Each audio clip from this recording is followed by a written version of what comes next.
Kumusta mga Kanoysi? Welcome back sa ating YouTube channel, Pilipinoysi. So, ngayong araw, another update naman tayo. Patungkol naman ito sa WPS nating mahal, no? So, matagal-tagal din tayo nakapag-react. Busy tayo eh. So, ang video ito ay mula kay Melbs Castle. So, meron itong pamagat na US Air Force General, barko ng China, takbuhan lahat. F-35 pumalag sa Chinese Navy. Muntik pumasok sa EEZ. So, yan, ito na naman tayo. Medyo na-focus kasi tayo dun sa sa politics at saka sa ibang bagay. But ngayon, balikan natin tong WPS. So again, bago natin simulan, Melbs Castle, supportahan nyo yan. Tapos syempre, kung trip nyo ng mga ganitong reaction video, may kasama kayong manood. Huwag nyo na rin kalimutan supportahan yung YouTube channel natin, Pilipinoysi. So mga kanoysi, hindi na natin ito patatagalin pa. Simulan na natin. Baka agawin pa ng China. Again, ang mamagat ng video ito. US Air Force General, barko ng China, takbuhan lahat. F-35, pumalag sa Chinese Navy. Muntik pumasok EEZ. Diyos ko dahil. So again, Melbs Castle, Pilipinoysi. Like, comment, share, subscribe, start. General, bahagyang naalarma sa China. Dalawang curious threat group kasi ng People's Liberation Navy ang biglaang nagsagawa ng unannounced military. Balik-balik sa zero. US Air Force General bahagyang naalarma sa China. Dalawang curious threat group kasi ng People's Liberation Navy ang biglaang nagsagawa ng unannounced military drill sa South China Sea. Ang nakakabahala dito, 12 Chinese Navy warship ang kasali at malapit to sa West Philippine Sea sa mismong exclusive economic zone pa ng ating bansa. Kasalukuyan tong binabantayan ng AFP at US Air Force. Once kasi na pumasok yan sa EEZ, makakita tayo dyan ng live na putukan. Pero hindi pa man nakakalapit ang Talaga ba? Kasi alam niyo naman yung mga paulit-ulit na tayo dito eh. Chinese aircraft carrier, nag-deploy na agad ang US Air Force ng F-35 Spirit fighter jet. So far, wala naman daw na monitor na live fire exercises mula sa PLA Navy. At base rin sa intelligence report na nakuha ng Indo-Pacific Command, mula sa South China Sea patungong Taiwan raw ang gagawing military exercises. Ibig sabihin, Taiwan talaga yung yung binubuli-buli nila eh. Kasi I think yan din yung isa sa dahilan kung bakit 'di ba, ang ginagawa ng China ngayon sa Pilipinas, medyo parang ayaw nilang magmukhang kahiya-hiya sila. Kaya kahit Pilipinas lang yung kalaban nila, sinasagad talaga nila yung pambubuli.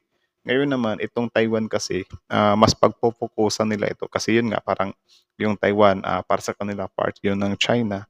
So, kung sakaling kakalas na talaga or zero ba? Or hindi na talaga nila makokontrol yung Taiwan, I think mas kahiya-hiya yun para sa kanila. Kaya yung Taiwan din talaga yung pinupuntirya nila.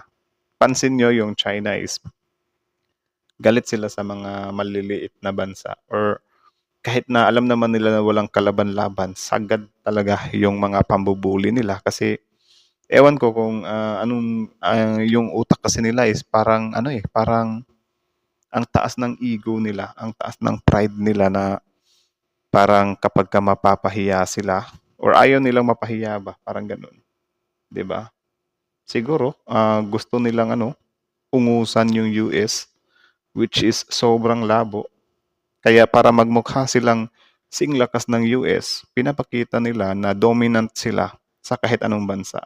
Pero yung focus naman nila, yung mga maliliit na bansa lang din. 'Di ba? Yung mga bansa na may palag-palag sa kanila, hindi din nila ganong mapalagan. Especially yung Amerika, puro lang sila pagbabanta, 'di ba? Yung mga Germany, hindi din nila kaya, something like that. Pilipinas at Taiwan lang talaga. alak ng China hindi pa pormahin ang Pilipinas kung tatangkay ng Armed Forces of the Philippines na manghimasok sa giyera sa Taiwan. Cannot underscore enough how devastating conflict in the Indo-Pacific region would be. At stake would be untold numbers of lives, and they regularly engage in coercive behavior around the Indo-Pacific region. We've routinely witnessed dangerous behavior from the People's Liberation Army, the Chinese Coast Guard, and their maritime militia throughout the South and East China Seas. As Beijing, they look to exert their excessive, illegal, and revisionist maritime claims. Pag tayo nagsasagawa ng multilateral drill sa West Philippine Sea, pinapalagad-agad yan ng China. Di ba? Kapag tayo gumagawa ng mga drill, pinapalabas nila na, ay, nag-uudyo kayo. Di ba? nanti-trigger kayo. You're playing with fire. Pag ganun-ganun sila. Itong China talaga yung malaking halimbawa na tawag dyan, ayaw mong gawin sa'yo pero ginagawa mo sa iba. Di ba nakakaasar-salap epekto sa Sasabihing muscle flexing o pagyayabang. Pag China naman ang nagsasagawa ng military drills for peace and stability raw. Kapal na mukaan. Tapos makapal talaga. Like, super ogag talaga yung mindset nila. noong dinala ng US Army ang medium-range ballistic missile sa Pilipinas, inakusahan pa tayo ng China ng naghahanap ng gulo. Pero yung pagpapagawala ng North Korea ng ballistic missile na bumagsak sa Japan waters, tinawag nilang for protection, karapatan daw ng North Di ba? Ganun ka, ganun ka one-sided yung China. Or ganun sila ka unfair. Ang gusto nila parating pumapabor sa kanila. 'Di ba? Biruin niyo yung ginawa ng North Korea, parang wala, for protection lang nila 'yan. Wala, nagdi-drill yung mga 'yan. 'Di ba? Same lang din 'yan sa mga ginagawa natin or ginagawa ng China sa atin. Yung mga pangbubuli nila, pangmamangga nila or whatsoever. Ang explanation nila diyan or yung paliwanag lang nila diyan, wala, pinoprotektahan lang namin yung sarili namin. Pag ganun-ganun. Pero tayo, pinagbabawalan nila tayo na lumakas. Eng-eng din, di ba? Korea ang mag-develop ng missile para sa kanilang proteksyon. Bobo ata nitong China eh. 中方注意到有关报道，作为半岛的近邻，中方关注半岛局势的发展动向，始终认为维护半岛的和平稳定，推动半岛问题政治解决进程，符合各方的共同利益。 Tumahimik ka, sarap mong tampal. 希望各方为此做出努力。 Suportado ng European Union ang Pilipinas at Japan laban sa agresibong aksyon ng China. Matapos Yun. pirmahan ng defense pact ni PBBM at ng European President, nasa Japan naman to para pumirma ng defense cooperation. Pero syempre, inalmahan niya ng Chinese Foreign Ministry. Paghamon raw yan ng gulo at alam nyo na, tayo raw ang sumisira sa kapayapaan sa rehiyon. Di ba? Paulit-ulit lang nilang pinanghahawakan yung ganyan eh. Nakakapal talaga ng China ano? 各方开展安全与防务合作，应有利于促进地区的和平稳定， Isang stop. 不应针对第三方或 Lapisin. 损害他国的安全利益，不要介入地区国家领土和海洋权益争端，为地区和平稳定与发展，为地区的和平稳定与发展发挥建设性作用。 Takot ang China sa West Yes, sa yung- Amerika. Pero kayo sa tingin nyo, para saan kaya ang military drill sa South China Sea papunta pang Taiwan? Prepara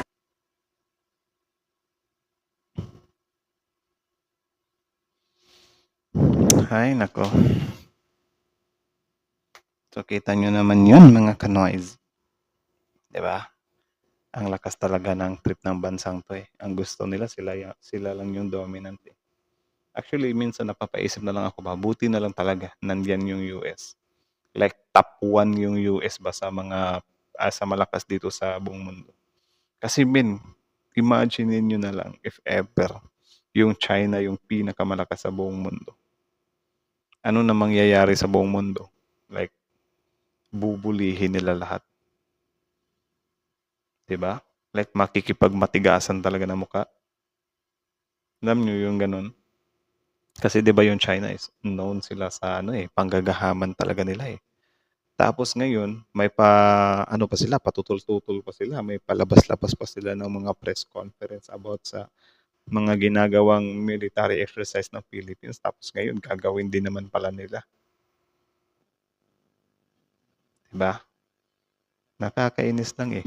Kapag ka sila pwede, kapag ka tayo hindi. Kapag ka sila for protection, para sa paghahanda, tapos kapag ka sa atin, tinitrigger natin sila. Ano yun? Like, napakalaking kalokohan talaga kahit sang angulo mo tingnan eh. Grabe.